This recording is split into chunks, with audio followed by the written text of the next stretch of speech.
Morning. It is December 30th, very early in the morning, and we are packing today for the real surprise. Whoop whoop. We're gonna miss you.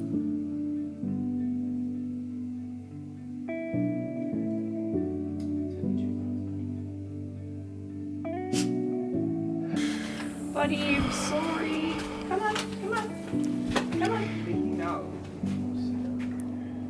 Sorry, buddy.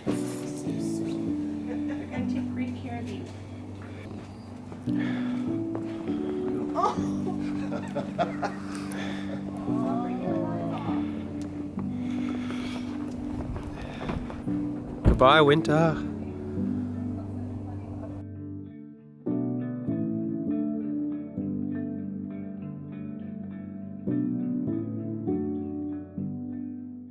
So back when I lived in Australia, the hardest thing about traveling for like a month at a time was always leaving Occy.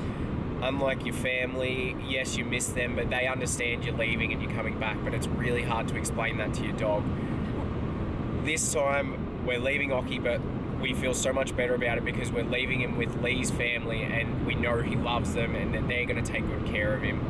And it's going to go by really quick, and I guess we've just got to get used to the unfortunate fact Occy can't go absolutely everywhere with us, and this surprise is worth the sacrifice of not being together just for a little while.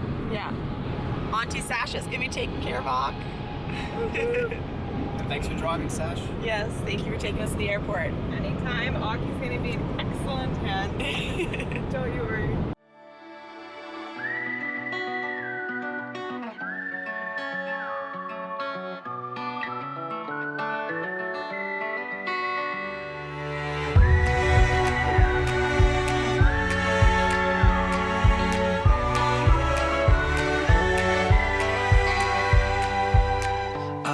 This road, it takes me home where skies are blue.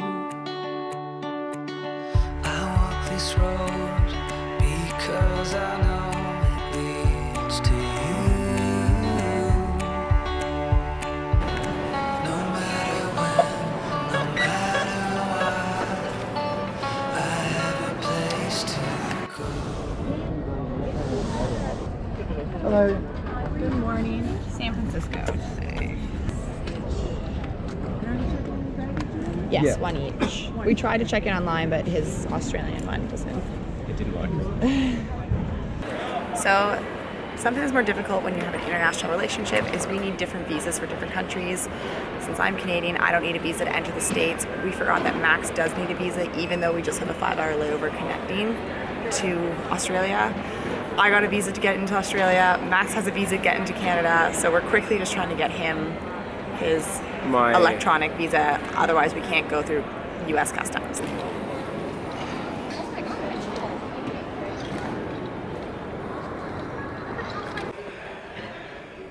So it turns out regulations have changed, and now you need 7 keys coming back. I will turn it off. Let's go, you're approved. Move it.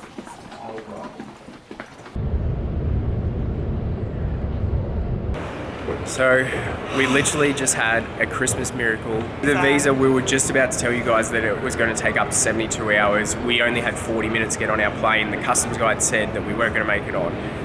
He saw kind of how upset we were and everything because it's a connecting flight for Australia, and he has had a connection in the airport and essentially came out and talked to his friend for us and got us on, and we are so lucky to be on. Yeah. And it's just been a bit of a roller coaster of emotions already. I can't wait for this surprise. He's a but legend. God, Like, now we need to pay an act of kindness Exactly. forward because he very much, if he didn't want to help us, we would not be getting on this he didn't flight. have to help us, and yeah, good karma's going to come around. I hope he has an amazing 2019. Thank you, sir.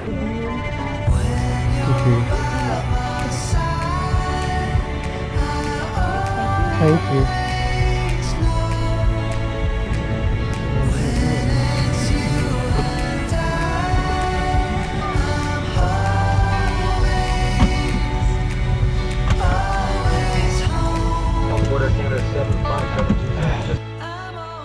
I don't think we've ever been happier than being on this plane right now.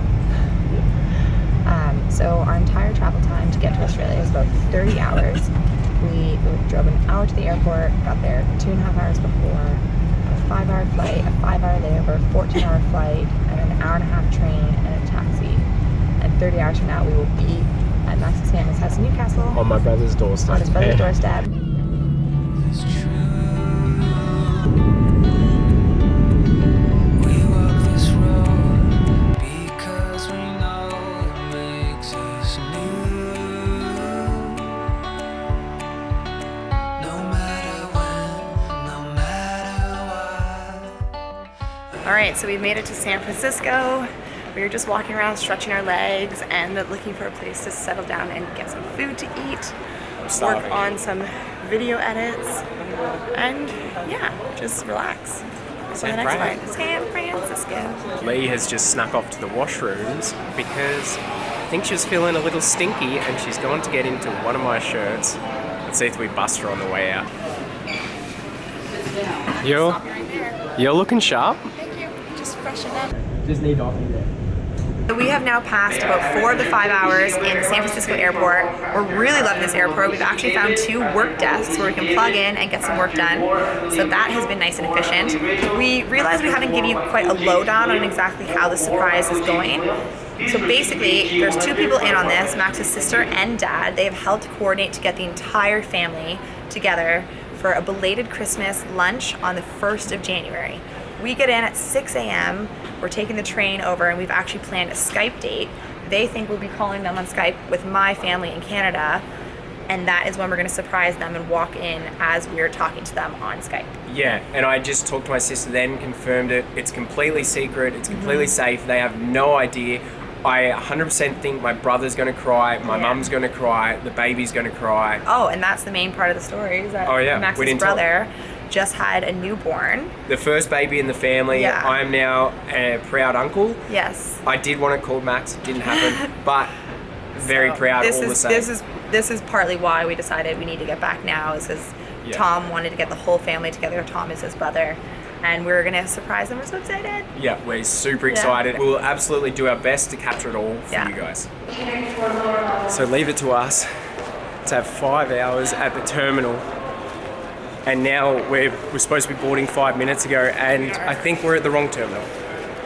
Yeah, We better run. Where are we going? Yeah. So it turns out We're not missing this flight too. we are in the wrong terminal, and we have to go back through security. So we're just putting in a few extra Ks to burn off those Christmas calories.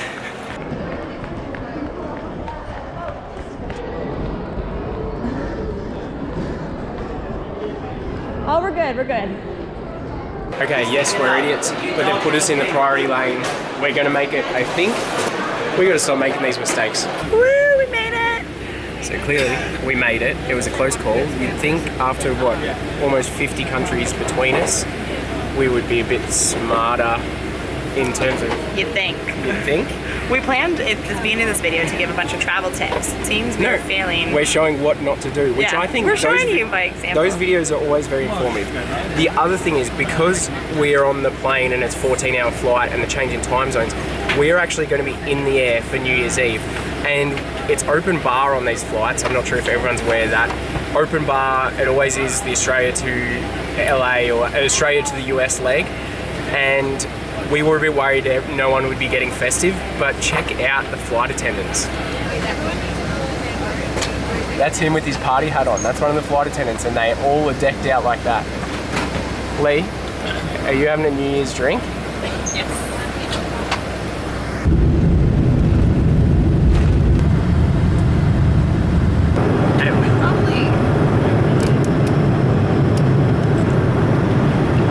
Lee gets bubbly.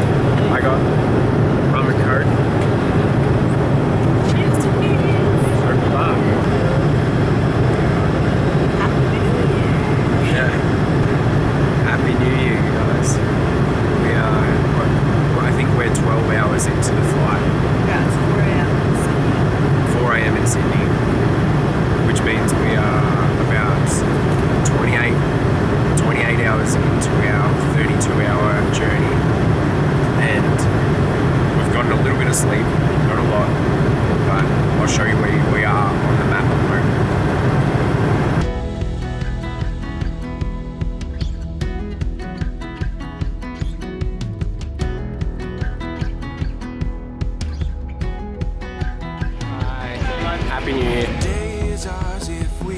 One day.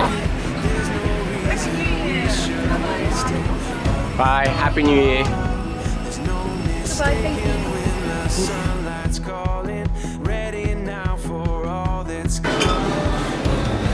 Get the goods for Christmas. Central Museum, St. James, Circular Quay. We are so close, yet so far.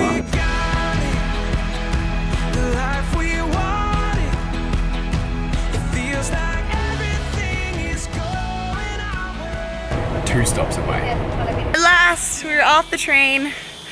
We feel like we're in the middle of nowhere because we're not really familiar with this area. Max's brother's in a new house. We haven't been there before. And it's The contrast in heat is insane. Hey, Like, check out the camper over there. a Unimog. Wow.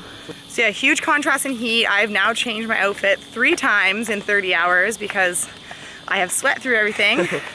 I didn't want to talk about it before, but the reality is when you're on a plane for a really long time, it's can get a little sweaty. Yeah.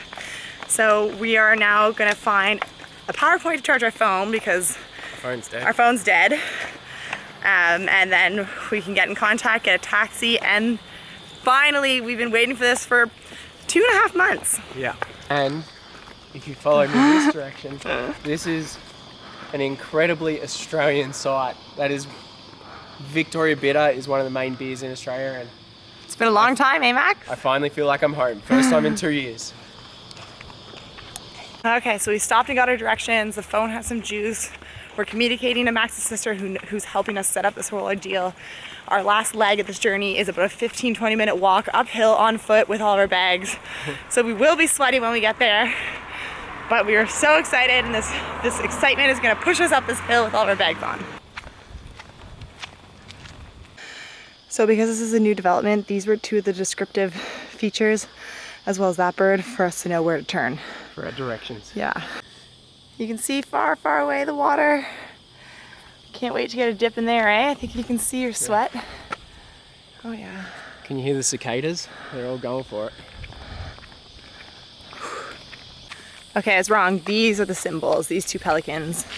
They said keep going past the pelicans, up 1 more hill. We're almost there.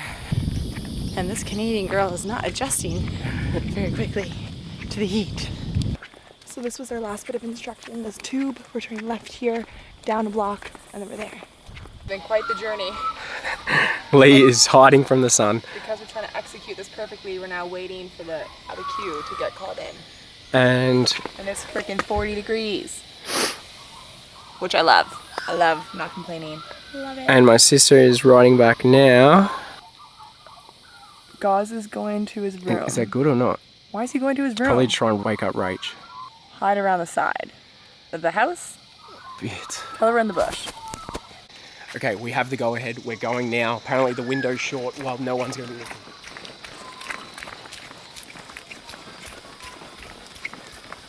I'm putting everything down here. Okay, this is it.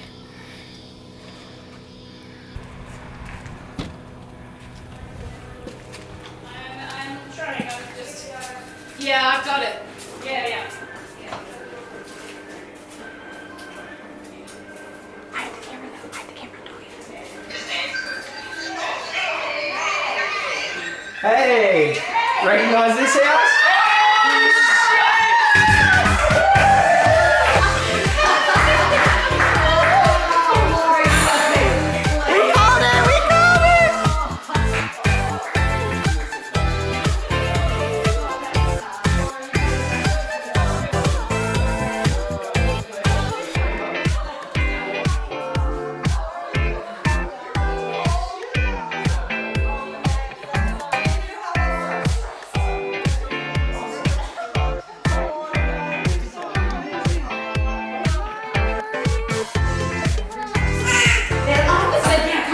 So mate, did you have any idea?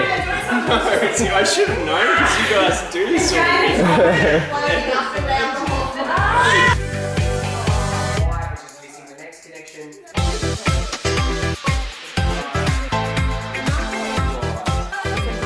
He's not too happy with me. Alright, so this is it.